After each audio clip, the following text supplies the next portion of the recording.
Good morning, Dog Nation. I'm Brandon Adams, and this is DawgNation Daily, the daily podcast for Georgia Bulldogs fans, presented by Engineered Solutions of Georgia. Fun show on tap for you. Connor Riley stops by. We told you yesterday we have a series of questions we're asking each of our guests here this week. Connor will weigh in on some of those, but also give some larger thoughts about things that are going on with the UGA, and we'll also kind of continue our sort of way too early look at each of the teams in the SEC. And by the way, it is an expanded SEC here this year. And in some form or fashion, that's going to be something we hit off on at the beginning of today's show there as well. Because as we start to look ahead to this year that we are now in, and the fall will be back here again before you know it, I find myself starting to get pretty excited about what we could be seeing. And that is true for more than just the obvious reason that Georgia could be the best in the land. So we'll talk about that as we get things going here today. Glad to have you with us for it. It is DawgNation Daily, the daily podcast for Georgia Bulldogs fans, presented by Engineered Solutions of Georgia, and it begins right now.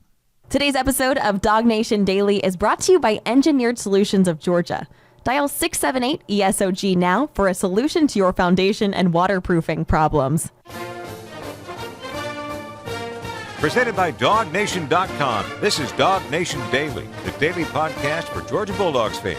Here's your host, Brandon Adams. I am like most people in that I don't really like change very much, and yet I'm also kind of aware, because of the job that I do, giving opinions for a living on a show like this, it is not a very interesting opinion just to be against change for change's sake. That's probably not something you necessarily want to do. So when we're thinking about the things in college football we're forced to confront that are different, it's important, I think, for someone like me to look past the obvious idea of, I'm not really quite so sure different is better.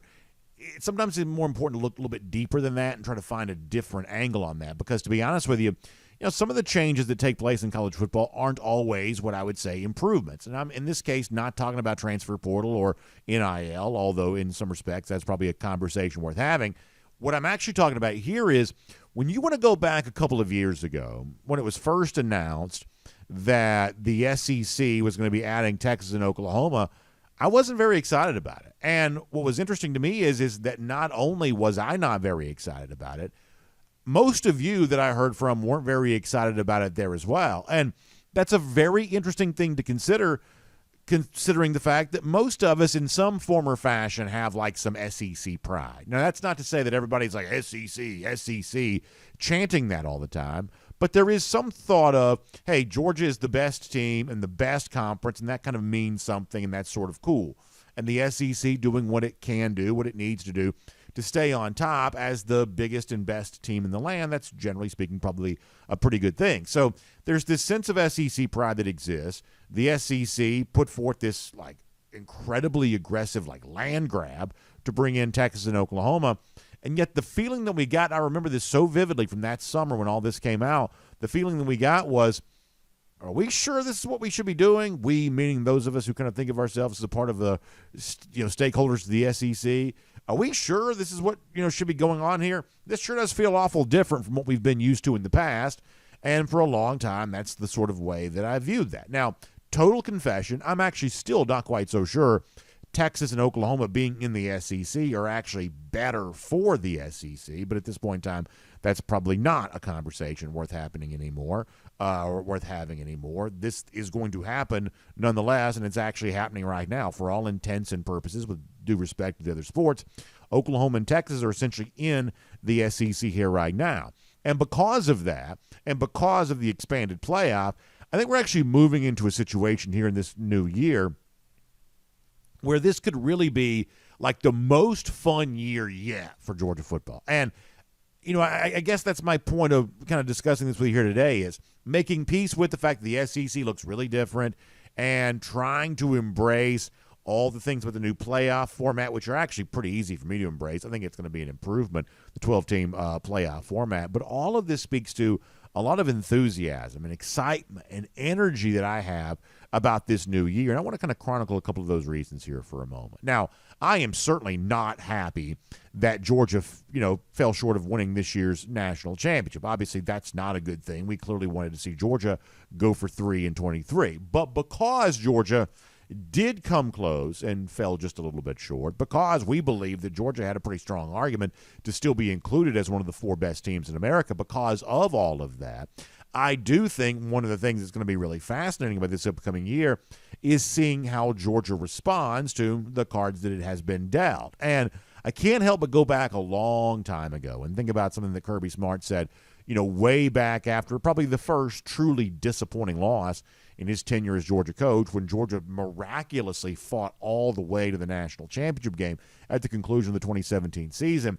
Seemed like Georgia would likely win the game and came up a little bit short. And if we're being honest there at the time, and this is one of those things that's probably not quite so easy to necessarily describe in the moment, but looking back, it seems obviously that it's true.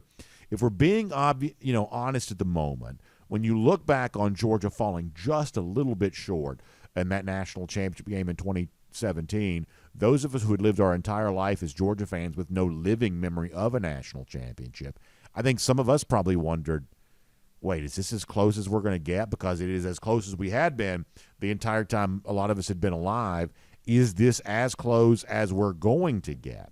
And so when Kirby Smart, on the heels of that very disappointing loss, said what he said there on that night, it was a statement that has proved to be prophetic. We couldn't have known that then, but here's a reminder of just how strong a believer that Kirby Smart remained in his program, even after a heartbreaking loss there at the conclusion of the 2017 season. Kirby Smart from Atlanta that night. We told our team that this game wouldn't be decided by past traditions or anything else. It was going to be decided by performances that were happening on the field. And our guys performed on the field, competed. I can't say enough about the remarkable senior class. These 2 young men sitting next to me, they meant more to Georgia than yards. A lot of heart and soul, a lot of fire. Sonny Michel came over and talked to the group several times during the game, inspired those guys. But in overtime, we didn't finish when we had to, and Alabama did. And to give them credit, but I think everybody can see that Georgia's going to be a force to be reckoned with. I'm very proud of this team and this university, and we're not going anywhere. First of all, around here we mostly play audio clips, not video, but even just listening to that, doesn't Kirby just sound so much younger in hearing that? Doesn't he sound a little bit more emotional, like a coach who is just sort of starting his coaching career as to someone where he is now, really on top of the profession? You can just hear it in his voice. He just sounds different, sounds younger, sounds, frankly, more deflated by the loss because of the fact that that was his first crack at winning a national championship. But he also says we're going to be a force to be reckoned with. We're not going anywhere. And that proved to be really true, that Georgia would stay on the contender stage for years after that, breaking through and beating that same Alabama team in 2021, coming back and winning the national championship again in 2022. You know all of that, but it's the prophecy, so to speak, not to make it sound too serious, but it's like the prophecy that Kirby put forth at the end of that 2017 game that sort of feels like it has come true in all those years since then. And here we are sitting here one more time with kind of the same type of deal in front of us. And this is one of the things to kind of go back to the topic at hand here today, why I believe that 2024 is going to be so interesting, so much fun, because the same way we saw Georgia prove Kirby right when he said Georgia's not going anywhere after the heartbreak of the 2017 national championship loss, now there's also another opportunity to kind of bounce back and for Georgia to show what it's all about after a loss. And if you don't mind, I want to go back to something that Kirby said. It was captured by the SEC Network in the locker room. This wasn't a media conversation. This wasn't meant for fans. This was just something that was allowed to be shared by the SEC Network. Now we've all seen it. But the same way that Georgia proved Kirby right when he said, we're still going to be a force to be reckoned with, we're not going anywhere, you're going to have to deal with us for a long time to come. Just the same way that future Georgia teams proved Kirby right when he said that, now this Georgia team in 2024 has a chance to prove Kirby right based on what he said back in December. And I think that should get you energized and fired up for this upcoming year. Let's hear Kirby again as a reminder of that. Man, I love this team so much. This team's got a lot of fight in it, okay? A lot of fight in it, and did a lot of good things in this game, okay? We made too many mistakes to deserve to win. I love this team. I don't know what's going to happen, and nobody knows what's going to happen. The only thing we control is what we're going to do moving forward. You guys are fighters. You're competitors. Look what you just did. Look what you've accomplished. And we didn't finish it. We're going to finish this thing the right way. I love the men in this room. And when you lose games, here's what you do. You don't look to point the finger outward. You say, what can I do? What could have I done better, Nas? What could have I done better, Carson? What could have I done better, David? Everybody, including me. We don't ever fracture here. Composure, toughness, resiliency, and what else? Connection. Y'all hear me? It's got to mean something to you. It can't just mean something to you when you win. Keep your head up, okay? I love every one of you guys. Remember, connection and family goes on past a loss. I'm proud as hell of you, man. I love every one of you. I'll do anything for you the rest of your life, and we're not done yet, okay?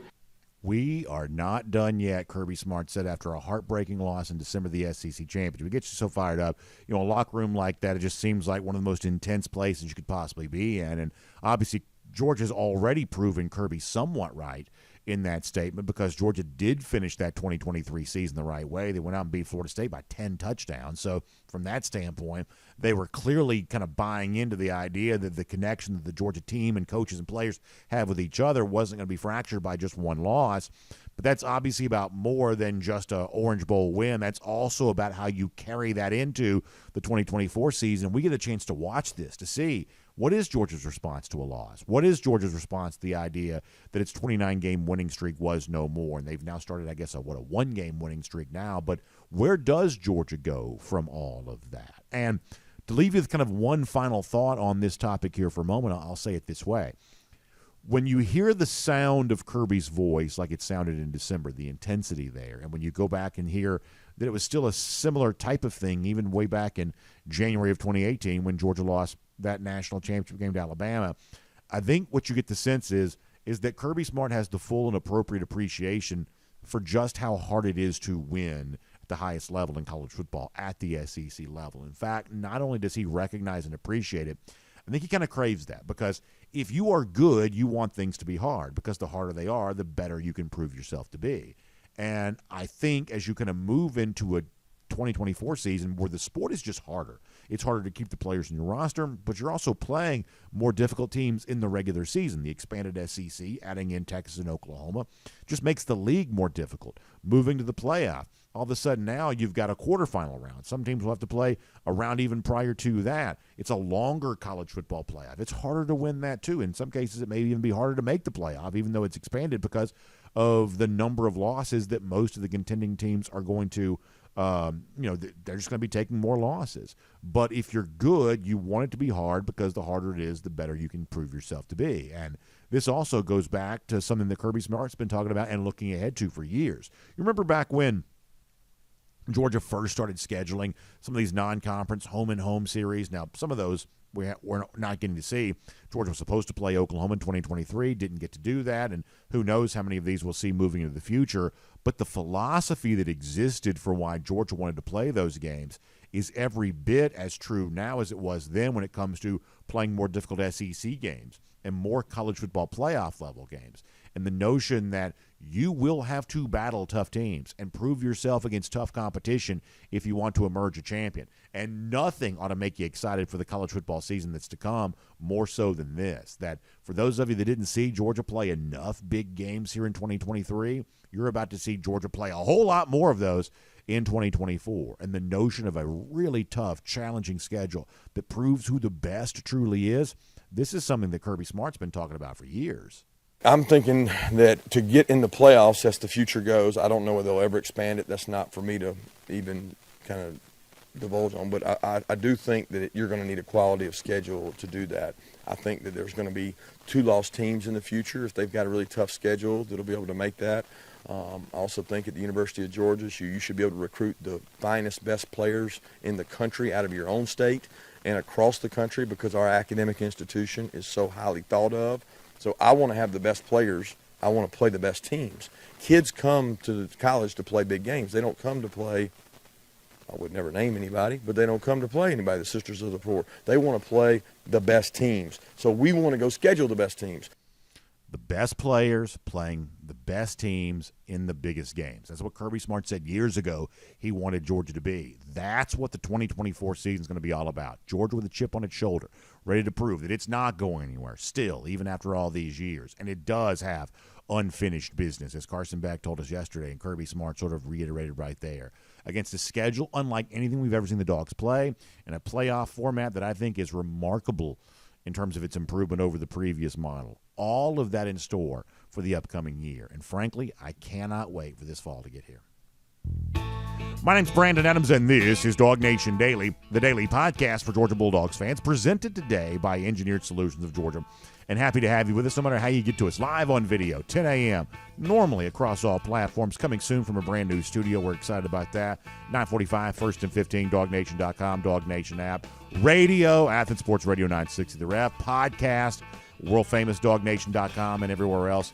Just so happy to have you as a part of our program here today. And a big thanks to our friends at Engineered Solutions of Georgia, who make it all possible for you here, there as well. Foundation, waterproofing issues, that is what Engineered Solutions of Georgia is all about. You see the signs of this. When it rains, you get a little nervous because you know water's coming in where it's not supposed to be, or you see evidence that it has been where it's not supposed to be. That should be a trigger in your mind to give our friends at ESOG a call. Same thing for those cracks. Sometimes it's the outside of your house, sort of looks like stair steps on the brick, or it's the inside sheetrock, kind of a 45-degree angle type thing going on there. Once again, that's a sign that things are perhaps not what they should be, and that's why you want our friends from Engineered Solutions of Georgia on the case for you, because they've got an entire team of engineers on staff ready to do great work for you. That's what they're all about. Nobody else in our marketplace has that level of expertise, that level of knowledge, ready to go to work to solve your problems. That's why Engineered Solutions of Georgia has the name that it does. Engineered's in the name, they've got engineers. Solution is in the name, they've got solution for your problems. They really view themselves as a solutions-oriented company. That is what they're all about. So I want you to give them a call. Number's super easy to remember. Simply dial 678-ESOG now. 678-ESOG now. You already know this, but our friends at Engineered Solutions of Georgia, proud partners of UGA Athletics. It's fun to support those that support the Dogs, and they have been longtime loyal friends of ours here on DawgNation Daily as well, and that means the world to me. It really does. And your support of Engineered Solutions of Georgia because of that means the world to me too. So give them a call, 678-ESOG now. Engineered Solutions of Georgia, a solution to your foundation and your waterproofing problems. All right, we've got Connor Riley here coming up in just a moment. That is going to be a really fun conversation, and a quick update as well on a big event we've got going on right now at DawgNation.com. We'll tell you about that. But prior to that, around the doghouse here today, I want to go back in time. Speaking of Kirby Smart, who we just spoke about earlier, when Smart was on the Atlanta radio station 92.9 The Game the other day, one of the things that came up was the brief and very strange pursuit of Jaden Maivia. We talked about that on the show here at, obviously, during the time that good quarterback coming to Georgia, then he's not, and, kind of there and back and gone. And, Kirby had kind of said, hey, listen, you just sort of, not surprised by anything. You just sort of take it as it comes in this particular case. But there was another part of that answer when Smart was on the Atlanta radio station the other day that I want to focus in on here for a moment there too, because Smart did give you a little bit of details about how the game in Miami, the Orange Bowl against Florida State, provided an opportunity to see a little bit more of what, maybe Gunnar Stockton's all about. We saw him during the games. Georgia saw Ryan Puglisi during practice. And when you think about storylines for us to really be observing here moving forward, what Georgia is at the quarterback position beyond Carson Beck, really important part of that. So the context of the question is the fact that Jaden Maivia changed his mind about coming to Georgia. But the truth of the matter is, when you think about Puglisi and when you think about Stockton, Georgia could be well-stocked, no pun intended, when it comes to its backup quarterbacks. This is Kirby from 92.9 The Game talking about that the other day. Go with the flow. It's who can adapt best. It's take the information you're given, take the opportunity to get players that you're given and make the most of it, and that's what we've done. So I'm very pleased and confident. I thought Puglisi had a great set of bowl practices. We got to see him firsthand and go out and be the quarterback against the defense. So I got to watch him throw and do things. I thought Gunnar got valuable experience in terms of being able to get in the game and go play, and that's big. So You're always looking to have some depth in that room. The word I've used a lot lately about the Georgia quarterback situation is sensible. It seems like things at Georgia have gotten more sensible with quarterbacks in recent years. The veteran gives way to the next guy in line, that guy gives way to the next guy in line, and perhaps the next man up for Georgia is Gunnar Stockton. Now, Ryan Puglisi, we believe, has a bright future too, but for Stockton, more of that future could be now. It was the backup role in 2022 that allowed Carson Beck to get some of the experience that made him the guy that could be a capable starter for Georgia this past season. And now it could be Stockton's turn to do that. And that's before you even get to the idea that at some point in time, Georgia may need to think about a backup quarterback in a game because a starter gets injured. We don't want to put that in the atmosphere necessarily, but that's just a fact of life in the SEC. Starting quarterbacks sometimes do get hurt, even if it's just for a brief period of time. So Stockton could be a big deal for Georgia. We're not too far away from spring practice, believe it or not. Within a few weeks, it's kind of upon us. And when it is here, as much as we're watching Carson Beck and for what he can be in his final year at Georgia, we'll be watching Gunnar Stockton close, too, for what he can do to take the next step, to perhaps be the next in line to be the starting quarterback here at UGA as well. We've said now for a long time that no matter who else would have been in this quarterback room at Georgia, whether it was Dylan Raiola or briefly considering it might be Jade Maivia or anybody else, that when it comes to a future starting role at UGA, Gunnar Stockton's going to be, we believe, pretty tough to beat out. And his chance to put that on display begins as soon as this spring. And I would say we're very much looking forward to watching all of that and how it plays out. Something else we're looking forward to as well, that's the DawgNation Cruise coming up in April. And right now, we want you to know, courtesy of our friends at Kroger, you've got a chance to enter for your chance to win your way onto the DawgNation Cruise. You and a guest, it's a stateroom for two, but it's also a hotel there in Port Canaveral area the night before the cruise, a gas card to kind of help you with some of the travel on your way down to Port Canaveral, some on-board credits to enjoy while you're on the ship. This is a really fun giveaway. We had a great time last year with some really cool winners of this, and we'd love for you to have a chance to be that here this year. Now, if you're already on board the DawgNation Cruise, you can still register for your chance to win, and if you do win, you'll just simply have your cruise kind of credited back to you there, so that will be a really cool thing. But for those of you who've been saying, hey, I'd love to be on board, not sure I can swing that, well, Kroger wants to give you a chance to win your way on board here, and a lucky winner and a guest are going to get a chance to do just that. Now, registration remains open between now and January 31st, so you've got to act right now to get involved on this. Go to DawgNation.com, click the link, simply give us your information, and we're also going to ask you to give us your favorite Brock Bowers moment here during his Georgia career. Obviously, the all-time great coming to an end here. Looking back on the career of Bowers, your favorite memory from Brock there on that. And then of all the submissions we get, someone's going to be drawn at random. That's going to be our winner between now and January 31st to get involved on all of that. That's going to be a great time. All right. We're going to continue our preview of the rest of the SEC coming up here in a little bit. Also, how about the fun of Kaylee's Corner? We debuted that yesterday. That was a lot of fun. We'll do some more of that here coming up in just a little bit, too. But for now, on what is going on with these Georgia Bulldogs as they roll through the 2024 calendar year, let's talk to Connor Riley here on DawgNation Daily, presented by Engineered Solutions of Georgia, here today.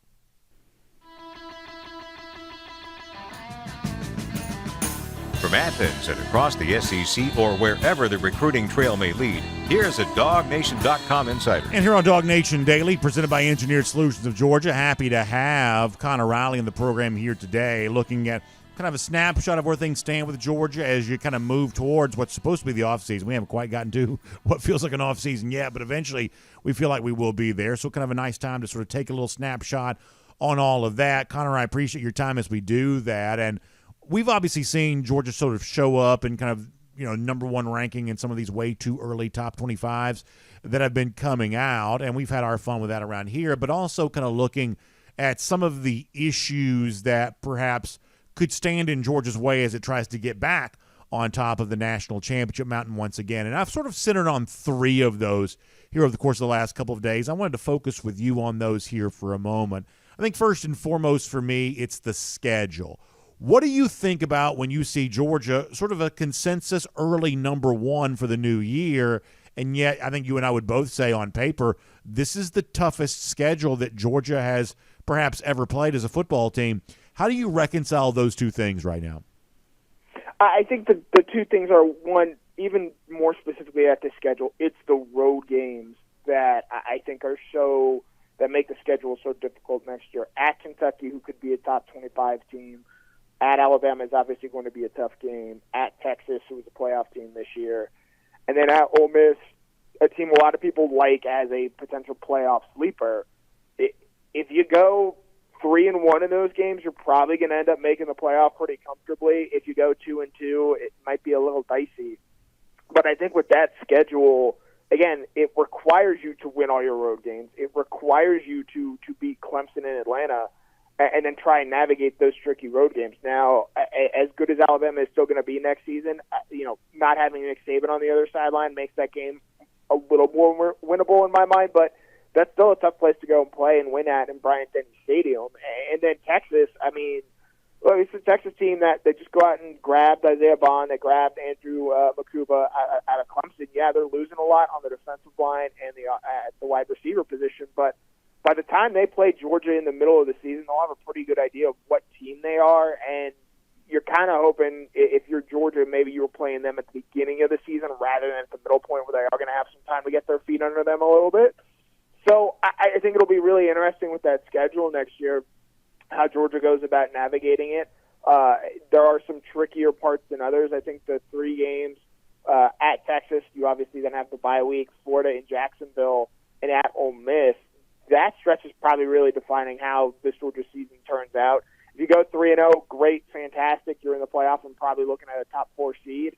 If you go 2-1, you're still probably in the playoff, and then you have to obviously win the SEC championship to get that top 4 seed, but you might not be the number 1 seed. And then if you go 1-2 in those games, you might be sweating a little bit more than you would like to down the stretch of the season in hopes of getting into the college football playoff. So my first issue standing in Georgia's way was the schedule, as we just discussed. My second issue is the need to replace the statistical production of Brock Bowers. How well positioned do you think Georgia is to be able to do that? I think they're going to have the options at wide receiver. Dominic Lovett is a guy that had a productive season, maybe not as productive as everyone would have liked or preferred him coming in. I think Dylan Bell is primed to have a very big season for Georgia next year. I think the big thing to keep in mind here, and yes, Carson had a great season this past year, 3,900 passing yards. I think if he gets better, that's going to make things a little bit easier in terms of replacing Brock. Now, obviously, losing wide receiver or receiver production in general is usually not a great thing. It's one of the harder things to replicate, and when you see teams take a step back, in large part it's because they don't have strong wide receiver returning production, but Georgia went out, they were aggressive in the transfer portal, they added Colby Young, they added Michael Jackson, they added Lennon Humphreys. You're probably going to need one of those guys to pop and be a real contributor next year. You need Ra Thomas to be able to stay healthy and recover from a foot injury that I think was pretty bad there at the end of the season. And you need guys like Oscar Delp and Trevor Etienne to take big steps forward for this team. And so they have options. There might not be right now a clear-cut dominant player in the way that Brock was or maybe even the way that Ladd was a season ago. But I think with Carson taking a step forward in his development, I do think that that's going to help ease the burden of having to go out and replace Brock Bowers. And then my final of the 3 issues that I've talked about over the last few days is the need to be more dynamic along the defensive line, something I know that you and I both have discussed together. Do you think the raw materials are in place for Georgia to build a defensive line? Doesn't necessarily match the first-round firepower the 2021 defensive line had, but just kind of reminiscent of that style of play or perhaps some of what we saw in 2022. Are the pieces in place, you think, to be able to do that in 2024? I think so, and when it comes to the defense, I'm more interested in seeing how Glenn Schumann uses this year and how he grows this year because, at the time we're recording this, we don't really know 100% what's the latest with Travaris Robinson, but we do know that Will Muschamp is probably going to be staying in that analyst role regardless of what happens there. And the honeymoon period is kind of over for Glenn Schumann. I know Georgia's only lost 1 game since he became the full-time defensive coordinator, but I don't know how you look at what Michigan did to Jalen Milroe and then compare that to how Georgia chose to attack them and not see that as a mistake. And you and I have talked about this before. Yes, Georgia didn't have the personnel this year that I think they did on the defensive line in years past. But other than Dan Lanning, this Georgia defense hasn't been aggressive or as aggressive in a way in terms of creating sacks, creating tackles for loss, either since Lanning has been here or without him. And so I think moving forward, how does this Georgia defense find ways to be more aggressive? Yes, having personnel, having guys like Michael Williams, Tyrion Ingram-Dawkins, Christian Miller take steps forward, getting more out of that outside linebacker position, whether it is Jalen Walker or someone like Damon Wilson. But some of this, too, I think has to come from the scheme standpoint, and you want to see Georgia be more aggressive. C.J. Allen, Shma London, Raylan Wilson, be aggressive blitzers there. I think that's the thing for me, more so than the defensive line and individual players stepping up, trying to become like a Jalen Carter type figure. It's what does Glenn Schumann do to put these guys in position to be, I think, aggressive, disruptive playmakers? Because I don't necessarily think they were doing that this past season. Part of that could have been because they maybe just weren't ready to do that. But I do think part of that, too, was because it was a schematic choice. So I gave you my 3 issues. It's schedule, it's replacing Brock Bowers, it's being better along the defensive line. If I forced you to look at something else beyond those things, what would you say is perhaps the biggest unanswered question for Georgia as we kind of fully focus our attention on 2024? I think it's a youth thing. This is not an old football team, and I think in the age of the transfer portal, this is just sort of the way it's going to be going forward. There are going to be, I believe, 7 fourth-year guys that have been in this program for 4 years on this team next year. I think if you include Xavier Truss, Warren Brinson, and now Sackhouse, that puts you up to 10. But on a roster of 85 players, to only have that many guys that are in that program for that long that don't have that institutional knowledge, that is a little concerning. You think back to that 2021 team, so many of those contributors, those guys that were drafted, had been in this program for 3-4 seasons. And because of the transfer portal and the fact that it just sort of robs guys who had been in the program for 2-3 years, you're relying a lot more on guys who are only in the program for 1 or 2 years. And so, yes, there are going to be difficulties that come with navigating a 16-game schedule potentially and having to win in a new-look SEC there. But the guys that have been in the program for a long time, the guys that have played a ton of SEC games, those are more and more of a rare breed at a program like Georgia. And I do wonder if that starts to work against them at a certain point. With the transfer portal doing what it does to Georgia and doing what it does to programs like Alabama, Ohio State, et cetera, I do wonder if in certain years you just don't have the right combination of veterans because a lot of those guys end up leaving and moving on and going playing elsewhere. And so I'll be interested in seeing, and next year in particular, as it is a new year, a more difficult year, with Georgia skewing younger just because of the way college football is right now, I'll be interested in seeing how this group handles things over the course of the season. Okay, along those lines, let me ask you somewhat abstract question. In 2021, we saw what I thought was a great Georgia team in a fight for its life to win the national championship that year against an Alabama team that had Will Anderson and Bryce Young and guys like that. In 2022, there really wasn't much of anything like that. Ohio State was a close game, but for the most part, Georgia played 13 of its 15 games in somewhat laughable fashion, that there really wasn't really very much of anyone playing at the same level that Georgia was. This year's national champion, Michigan, I don't put that in the category of all-time great team. My point that I'm getting to is, do you think that the level of play of the typical national champion is now going down a bit in that, if Georgia's a little younger and so therefore maybe not quite as good as it was at its best in, like, say, 2021, is that okay? Because the last couple of years of kind of only one team playing elite level in 2022 and maybe nobody playing at a truly elite level in 2023. Therefore, the level of play required to win a national championship is a little bit low compared to the historic highs that were required, like, say, 2018, 2019, 2020 maybe? I do. I think that's a direct impact of the transfer portal, and not so much taking, top-end starters and distributing them to lesser programs, but just making it harder to field really deep football teams and teams that have, guys that have been, like this Michigan team, they had a lot of guys that were with that program for 3-4 years. I think moving forward, that's just going to be a lot harder to sort of keep and maintain. You might have a one-off team. Maybe Ohio State is that team next year because they had a lot of guys announced that they're coming back. But for the most part, with the way the transfer portal works, if you're an elite program, look, eventually you're going to start recruiting at an elite level, and those kids are going to want to go play elsewhere. And so I do think that this truly elite team, it's going to be harder, and a lot of things are going to need to go right. You're going to need to hit on recruits, and you're going to need them to be able to play really well early. Obviously, Georgia does that. I think they were 10th this year in the country in snaps played by true freshmen. But, we're not going to see a 2019 LSU anymore. We're not going to see a 2020 Alabama team anymore. These truly dominant teams moving forward that we used to think of, I would include the 2022 team in there and then the 2021 defense as well. That's going to be harder to come by. And, yes, Georgia lost in the SEC championship game this last year, but I think for the most part, they were probably the best team in college football this year on a week-in, week-out basis. And I don't think anybody thinks that team was beating either the 2022 or the 2021 team. So I think that's maybe where college football is going. Now, I will say, if there were a 12-team playoff this year, even with that loss to Alabama, I think you still feel pretty confident that Georgia gets in.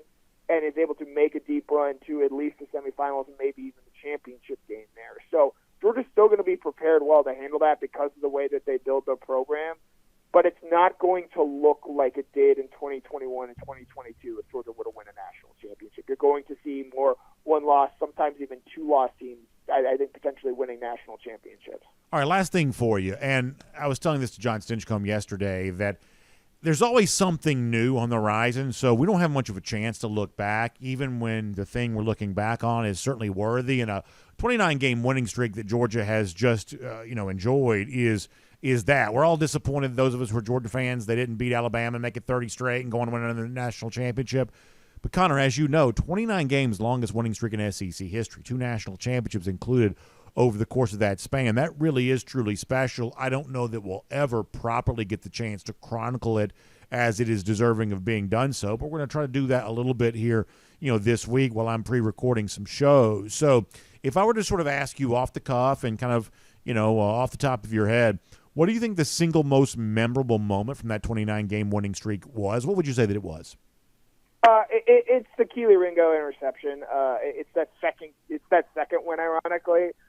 The fact that it comes against Alabama, the team that beat them before the winning streak started, and the team that ended the winning streak, I think getting that win was massive. It was the one time that Kirby Smart beat Nick Saban in his time at Alabama. And maybe we're recording this, a few days after the anniversary of that Kaylee Ringo interception and that magical night. But I think to anyone that had been a long-time Georgia football fan, supporter, observer, watcher, anyone that has Georgia football people in their life, that moment and that game and the hours after it, I think you just finally get to celebrate, to finally get to breathe and relish the national championship, along with the fact that it came against Alabama.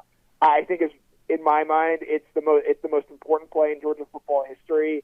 I think what will go down as the most celebrated moment of Kirby Smart's tenure. And yes, I do believe Kirby Smart's going to continue to win national championships, but I think maybe part of the reason that the 29-game win streak isn't going to be celebrated maybe the same manner that perhaps it should be, given it, as you point out, it is the SEC's longest winning streak.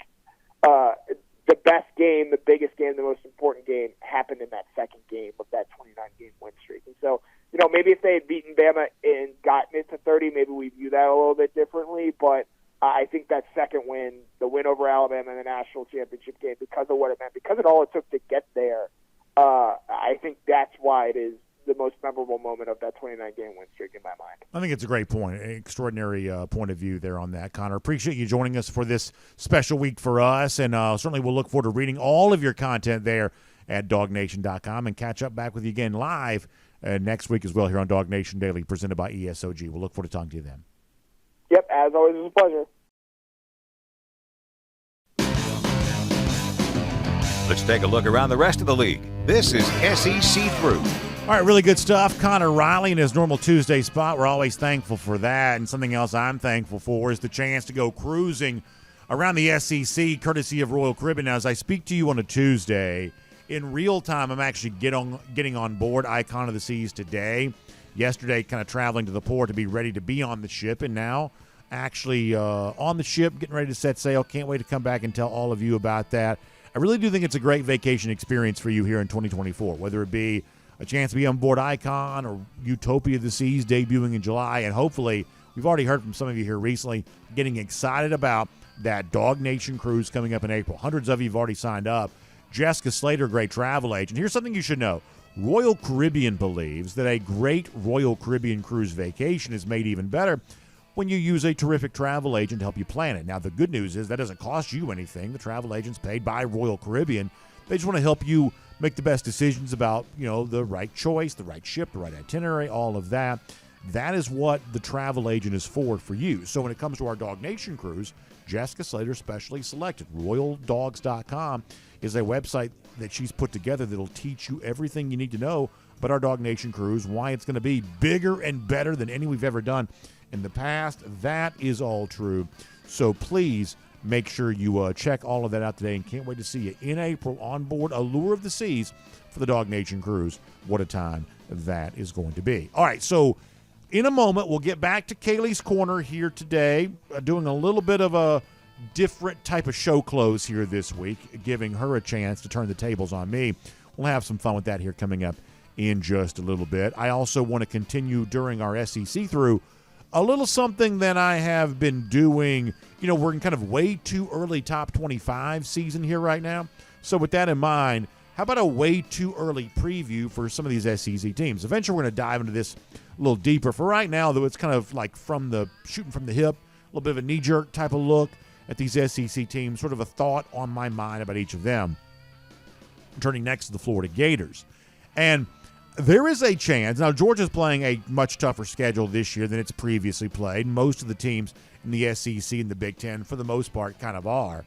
You can make a case, though, and I don't say this lightly, that Florida may be playing the toughest schedule ever.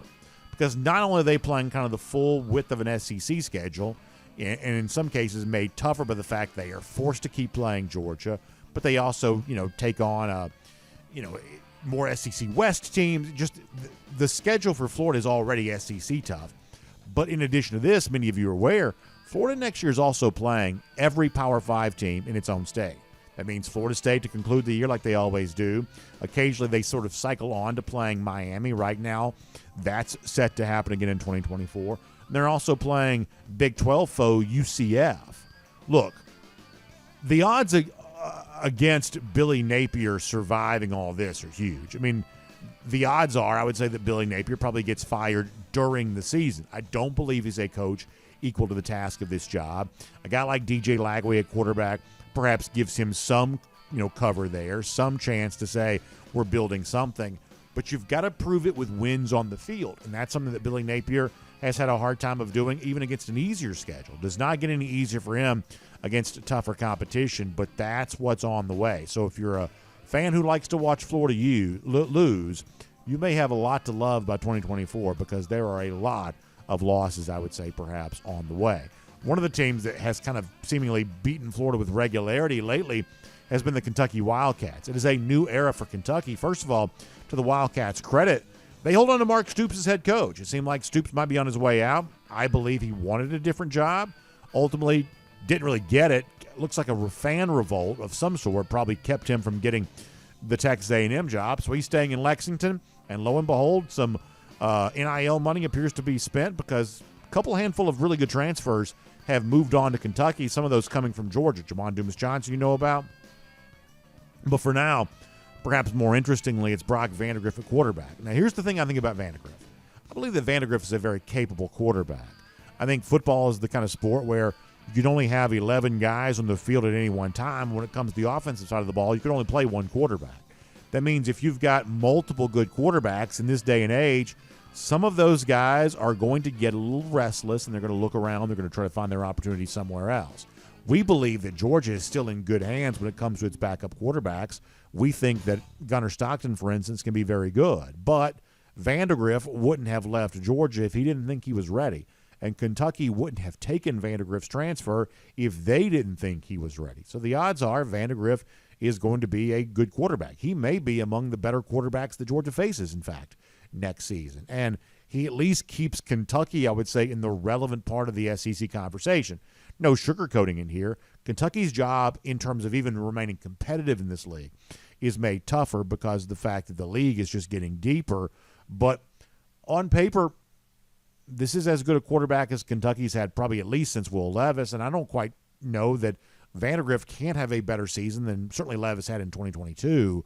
So early season game for Georgia, Vandagriff at Kentucky is probably a pretty big deal. And I do expect Vandagriff to probably have a pretty good year for the Wildcats. It doesn't make Georgia look any worse if he goes and has success there. I assume that he probably will. The question, if you're a Georgia fan, you ask yourself is, what did Georgia hold on to at quarterback when Vandagriff chose to leave? And by Carson Beck coming back, by Ryan Puglisi coming in, by Gunnar Stockton ready to step up, we think that Georgia's current and near-term future when it comes to the quarterback position is still pretty solid. One more way too early SEC preview team to give you here for a moment. Let's talk about the LSU Tigers. And let's specifically talk about what LSU has done with defensive coaching hires. Big bucks, Blake Baker comes in as defensive coordinator, now the highest paid in the sport on that side of the ball. Bo Davis, high-profile move as a defensive line coach from Texas to LSU. This is an LSU team that pretty clearly wants to be better on that side of the ball. It's a very important thing, very big deal. And I think one of the best ways you can measure this beyond just the actual stats they put up, how many points do they allow, how many, yards do they surrender. Let's keep our eye on Harold Perkins here. After the 2022 season, Perkins seemed like a rising star. In 2023, we heard all these rumblings in spring practice, things like that, of they're using him an inside linebacker, and they're doing this, they're doing that. And ultimately, it seems like through coaches' decisions, Perkins was really diminished as a player. Well, we saw Arkansas game in particular of his freshman season of 2022, how good he can be, unlocking him and getting a big year coming off the edge for Perkins. One of the most important tasks for this new LSU coaching staff, or at least new look defensive coaching staff. We'll be watching that closely. Big challenge awaits this LSU defense, spending big on coaches on that side of the ball to hopefully bring about the necessary change. Interesting new horizon there in Baton Rouge. We'll make that cruising around the SEC, courtesy of Royal Caribbean. And on DawgNation Daily, presented by Engineered Solutions of Georgia Today. It went so well yesterday, we decided to bring it back again for day 2. The return of Kaylee's Corner here on DawgNation Daily here today. So, Kaylee, for the folks who missed this yesterday, you're obviously one of our favorites around DawgNation.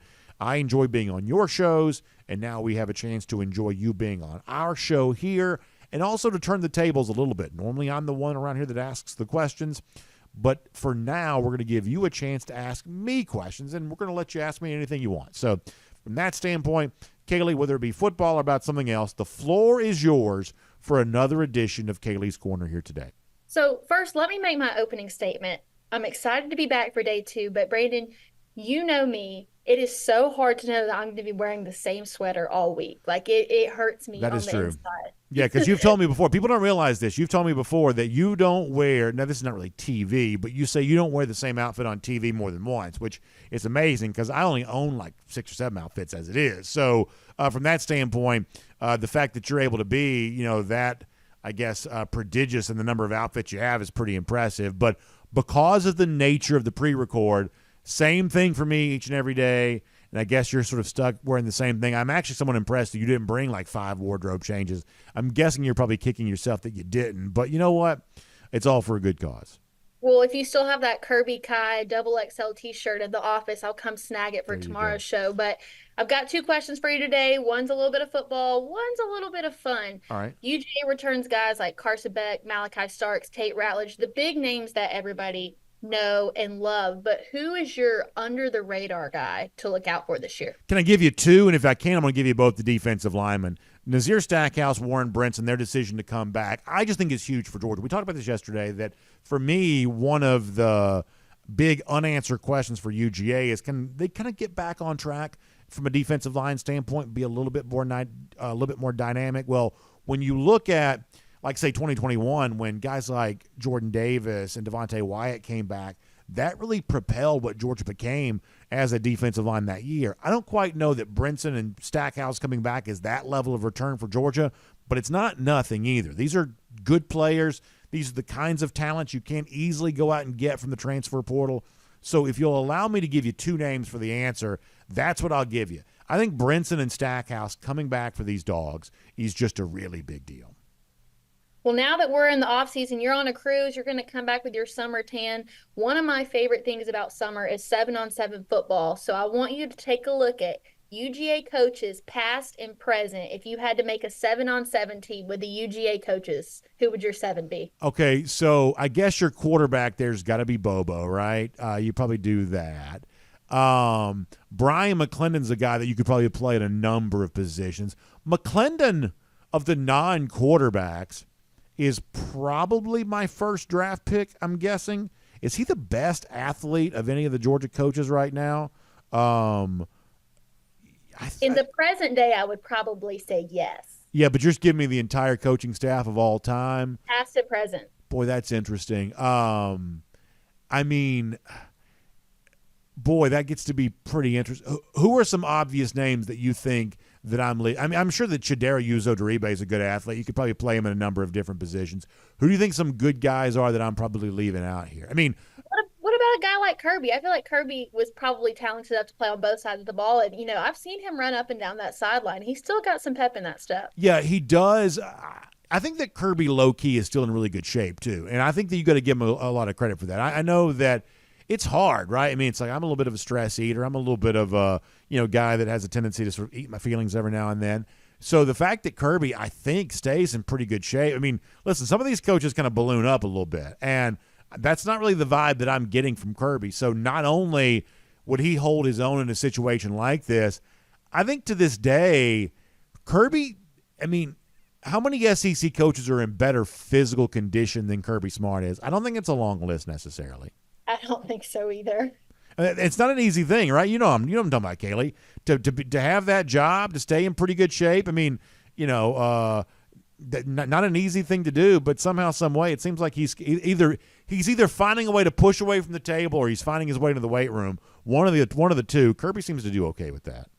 I think another present guy, too, could be someone like Scott Cochran. I don't know if you've seen videos of him, like, yelling at his players in the weights room. I think he would just be that intimidation factor that could take that 7-on team from good to great. I could see that. That's not a bad idea. Fun stuff, Kaylee. We're happy to have you here as part of Kaylee's Corner. In fact, we will come back and do that again tomorrow there as well. A special feature for some vacation shows for us here on DawgNation Daily this week. And as Kaylee mentioned, I'm enjoying a little time here on board Icon of the Seas, and Kaylee loves Royal Caribbean Cruises there as well. So we're all keeping a happy thought about all kinds of opportunities to get a little tan here in 2024. Love the winter tan. Love when you can get the tan going during the winter, because if you can get it going January, February, you have a pretty good chance of keeping it going all year long, which when it comes to my fat, pasty face, as much tan as I can possibly get is probably a very good thing. Here is what else is a very good thing. The fact that Georgia shows complete, utter, total dominance over the lousy, stinking Gators. For a long time around here, we've said a good Georgia fan is a Gator hater first and foremost, and that remains just as true today as it was the first time that we said it. In fact, how about 1,172 days? That's how long it's been since those lousy, stinking Gators have beaten Georgia. That's our Gator Hater Updater. Y'all have a great day. We will see you back here tomorrow. DawgNation Daily, presented by Engineered Solutions of Georgia. And on video, time now for the R.S. Andrews Cool Down. R.S. Andrews, the one you turn to for your air conditioning, heating, plumbing, and electric needs. They show up on time. They do the work that's promised, the price that's promised. You can trust them on all of that. And one thing you'll notice on our desk here right now, speaking of Gator hating and stuff like that, there is no Eddie. You may be wondering, where is Eddie, the unofficial mascot of DawgNation Daily? Here's what I can tell you is we are in the process of a studio move that is ongoing, and Eddie has therefore been put into a secure location. The truth is that we've had all kinds of people around the building as of late, all hard workers, of course, and just helping us, get sent to the new place. But at the same time, you can't leave priceless artifacts just lying around when you don't have full control over who's coming into your space. So Eddie has been put into a bunker, a secure location, and he will reappear at the time in which we're able to unveil what is going to be a new studio for us. Now, when I say new studio, keep in mind, this is sort of is it fair to call it an interim new studio? Because I think we're going to get another new studio again in a few months after that. So we're going to be kind of bouncing around a little bit here over the next couple of months. Not really a couple of months, next year. So let's just say it like that. So from that standpoint, we're going to be unveiling that. And at the time that we're able to kind of fully do that, Eddie will be back. We'll be sort of back to normal, including broadcasting the show live on a regular basis there as well. So we're really excited about a lot of the things we have in store for 2024. But for now, we will say thank you for being here for our R.S. Andrews Cool Down. Y'all find R.S. Andrews online at rsandrews.com. Now, keep this in mind. If you wake up on a morning like this and all of a sudden, surprisingly, you are taking a cold shower, that is the worst kind of surprise to get, the absolute worst kind of surprise to get. So fix that right now. In many cases, R.S. Andrews can replace that water heater for you the same day. That's why you want to find them online at rsandrews.com. So have a great day. Thanks for being here for our R.S. Andrews Cool Down, even if I can't interact live with you. We'll get back to the fun again next week, and we'll see you back here tomorrow for DawgNation Daily, presented by Engineered Solutions of Georgia.